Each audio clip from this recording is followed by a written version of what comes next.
Right now at noon, how the Brewers are looking for answers after falling to the Dodgers in Game 2 of the NLCS.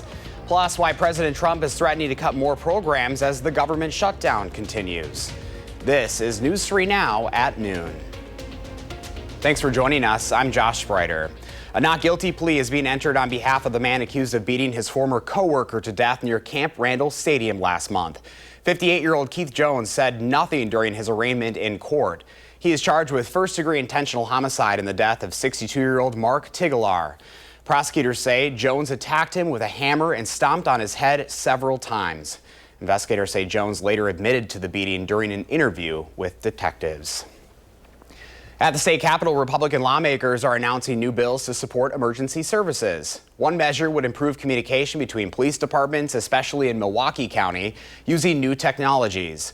They're also looking into software called Live 911, which would let callers live stream their surroundings directly to first responders.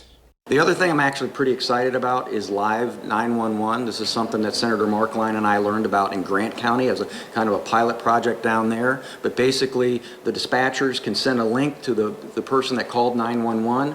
That link will actually be a live 911 on their phone, so that the dispatcher can actually see what's going on in the scene and get the proper people to that location. Wisconsin lawmakers hope these steps will strengthen public safety statewide. Right now, Governor Evers is calling on the State Building Commission to release $15 million from the state budget. That money would go toward revamping Wisconsin's prisons. It's part of a wider push by the governor to close the Lincoln Hills and Copper Lake schools, as well as the Green Bay Correctional Institution. The Building Commission is set to take up the governor's request at its October 28th meeting. Well, the Brewers are trying to get to the World Series, but the Dodgers are certainly not making it easy. Yesterday's game got off to a great start for the Crew, and Jackson Chourio hit a leadoff home run to make it 1-0 Brewers. But that would be the only time the Brewers would score. The Dodgers go on to win 5-1 and take on a 2-game lead to LA for the next 3 games. So hopefully they can turn it around.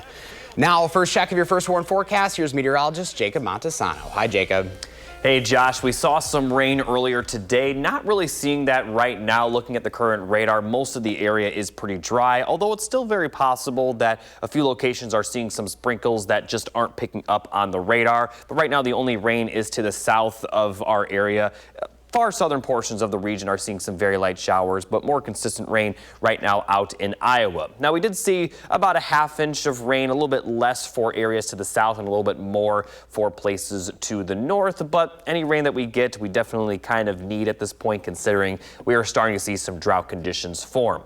Now, as we take a look at the current temperatures, middle 50s across Dane County, and this is the case for just about everybody, lower 50s and even some upper 40s for places further north and west. And as we take a look at the highs for today, they're not expected to rise all that much. Although we're not really going to see much rain for the rest of the day, we're going to continue to see some cloudy skies. And if we do see the high temperatures stay in the 50s, that'll be the first time since May. So this might be the coldest afternoon in quite some time.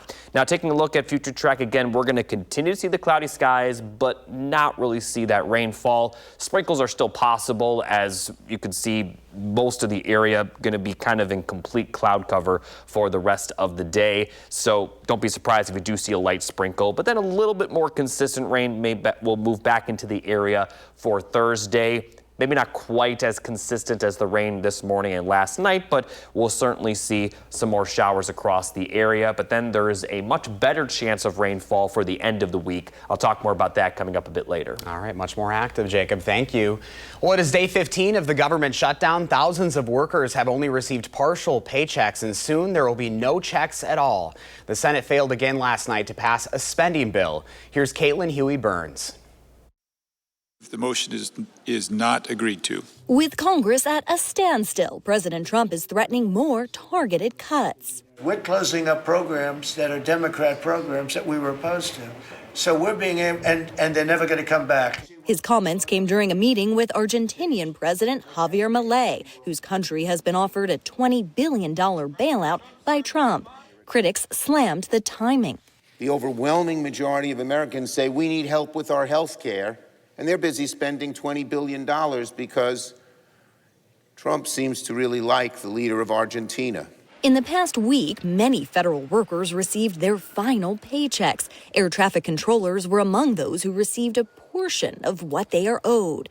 They won't be paid again until the shutdown ends. Thank you very much. Many fanned out at airports across the country, urging lawmakers to open the government. Most controllers around the country are already working 6-day work weeks, 10-hour days. They shouldn't have the extra burden of worrying about when they're going to get paid.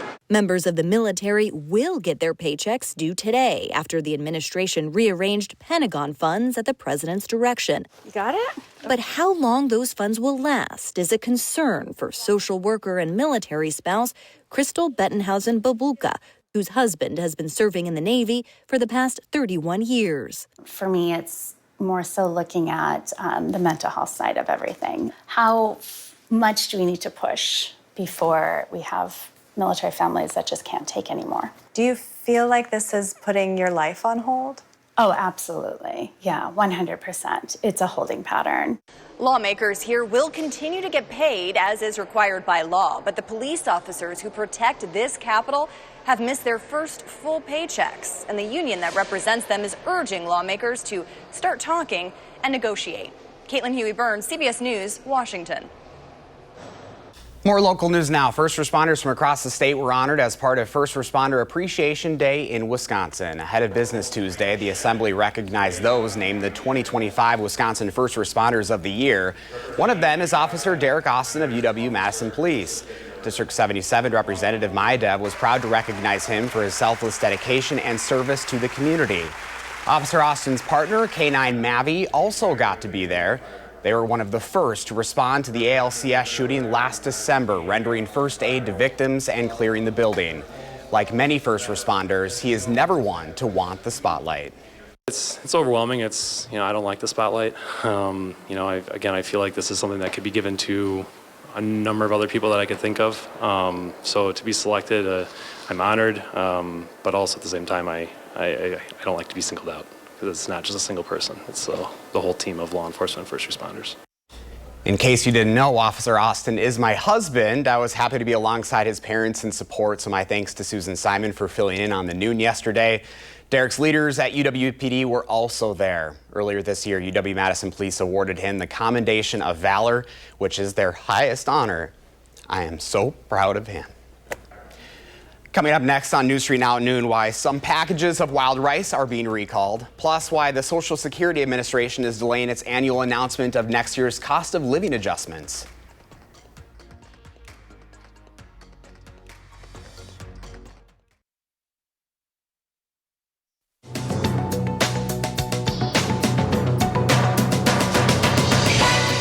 The Social Security Administration is delaying its annual announcement of next year's cost of living adjustments, citing the ongoing federal government shutdown. The agency usually makes public its determinations when the September inflation data is announced, but that's also delayed. Both figures are now expected to be released on October 24th. However, the shutdown does not affect those who've applied for a federal income tax extension.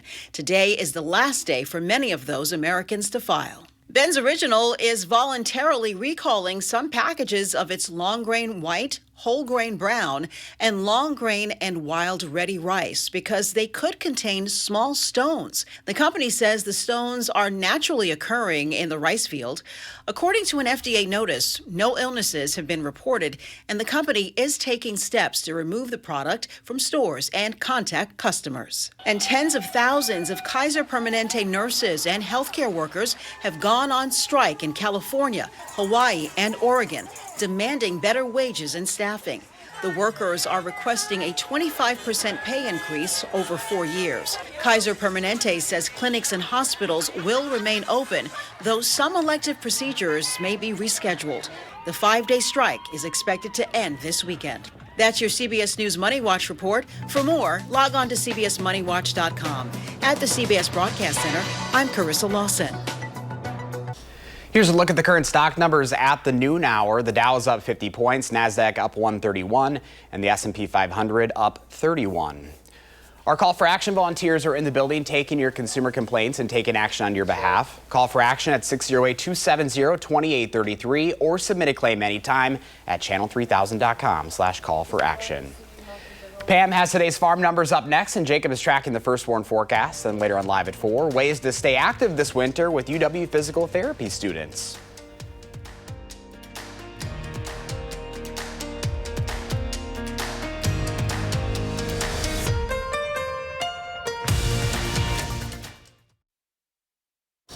Welcome back. Let's check in now with Pam Yankee for the Midwest Farm Report. Hi, Pam. Hi, Josh. Yeah, today we want to focus in real fast on that information that can get you connected with the Wisconsin Department of Ag, Trade, and Consumer Protection over proposed fee increases that could impact our Wisconsin marketing of livestock. It doesn't matter what kind of livestock you're looking at, whether it's shipping hogs to the market, sending dairy cattle, what have you. They're proposing some pretty hefty fee increases, and if your voice isn't heard, there's not much the state legislature can do to turn this around. There's the email, there is the mailing address, but you must have that all done by the end of the day today. So if you're going to write a letter, you need to make sure that it's in the mail, postmarked by today, and the email also must be sent by today. You know, despite the economic climate that we're looking at in Wisconsin agriculture, there are still folks that want to be involved in it. The Marble Seed program is looking for the next round of applications for their 2026 mentorship program. It's a year-long commitment. Applicants have to have been operating their farm business for at least 1 year before applying. You could end up working with other farms in Wisconsin, Minnesota, Iowa, Illinois, Indiana, Michigan, North Dakota, and South Dakota. There is no cost to participants to be a part of this. They will meet up with mentees coming up in January at the Marble Seed Organic Farming Conference that's held in La Crosse. So if you want to get your application in or find out more about that program, marbleseed.org can help you do that.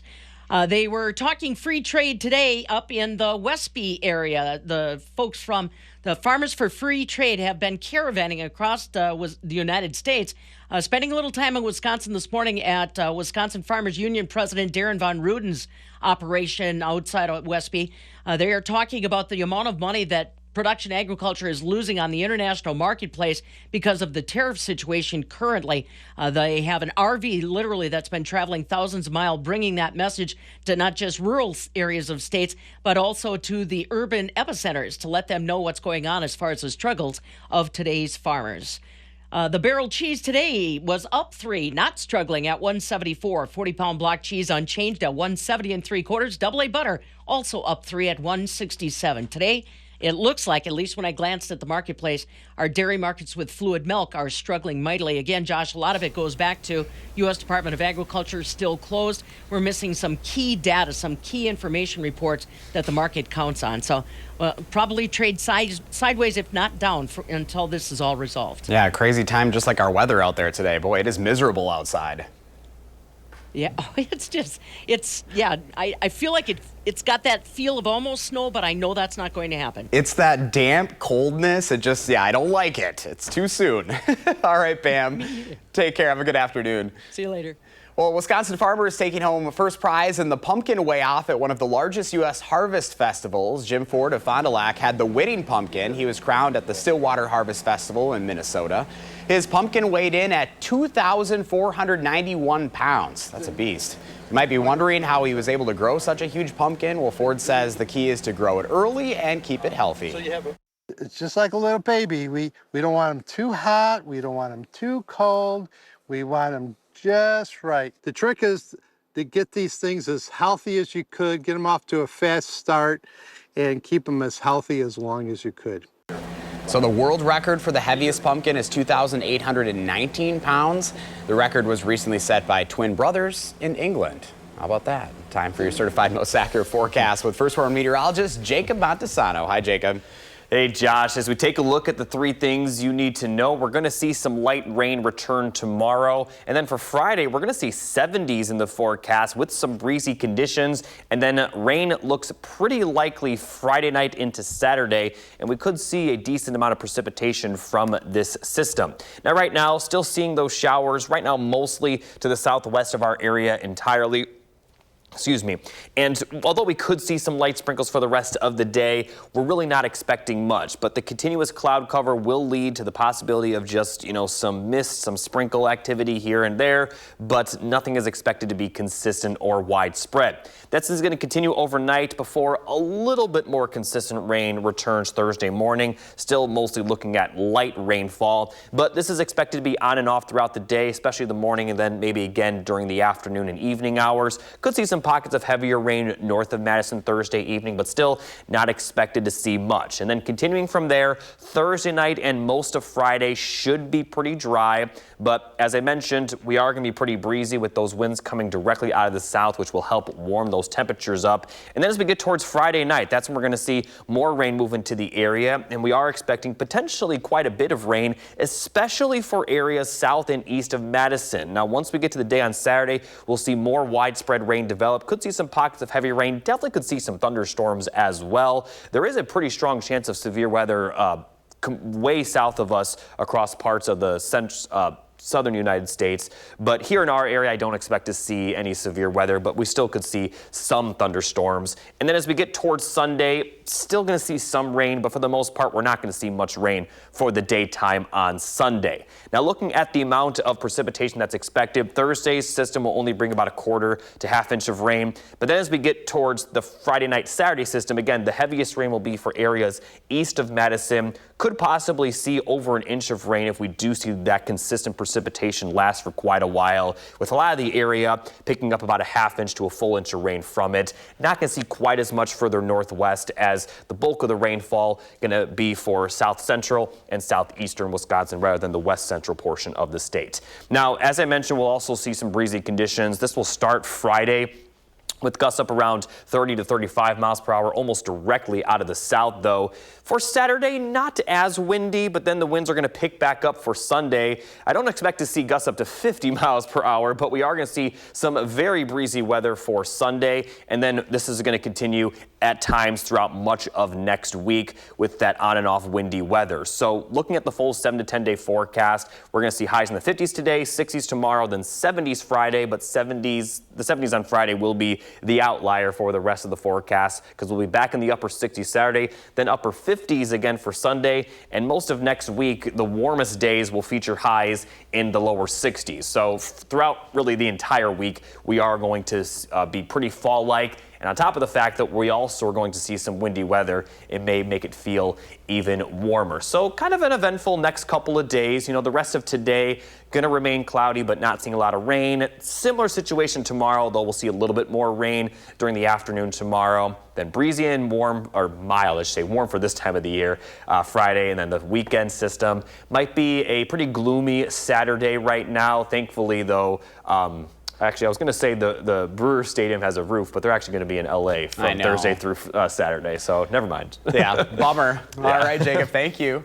We'll get winter ready with the First Warn Weather Team tonight at 6:30 right here on WISC Channel 3. Learn why bitter cold and heavy snow may be less common, how winter alerts are issued, how recent winters affect our pets, and what to expect in southern Wisconsin this season. The Wisconsin Badgers welcome Ohio State to Camp Randall this Saturday, and you'll be able to watch that game right here on WISC Channel 3. The Buckeyes come in as the #1 team in the nation. Meanwhile, Wisconsin has lost 4 straight. Can Bucky find a way to pull off the upset? Well, we're going to find out. Kickoff is set for 2:30 right here on CBS. Up next, we'll see what Howard's working on in the Mr. Food Test Kitchen. In the mood for something warm and comforting? We're cooking up a pot roast today that might be one of the easiest recipes ever. So join us for lots of oohs and ahs. Yeah, Josh, we are going to see a pretty active next couple of days. Not a ton of rainfall for the rest of today or tomorrow. A little bit of better chance of rain tomorrow than we're going to see for the rest of today. Today, going to be cloudy, but still fairly dry until we get to the morning tomorrow. Then breezy and mild for Friday. Southerly winds gusting up around 30 to 35 miles per hour will warm the highs to the 70s. Then Friday night into Saturday, we are expecting quite a bit of rain potentially, especially for areas south and east, as we'll see widespread showers, a few thunderstorms as well. Severe weather right now looks pretty unlikely. But south of us, as I mentioned earlier, other parts of the United States could see some pretty big severe weather. Very uncommon for this time of year for those areas, but still here in southern Wisconsin, not going to see a big severe weather event. But we are going to see those temperatures really cool down afterwards. Upper 50s with breezy weather Sunday, with some pretty chilly temperatures in general and more breezy weather throughout next week. All right, Jacob, thank you. Reminder, you can always find those Mr. Food recipes up on our website, too, if you're really looking forward to that stovetop roast. Thanks for watching News 3 Now Noon. Coming up next is The Bold and the Beautiful. Our next newscast is live at 4. And a reminder, you can always find us streaming online at Channel 3000+.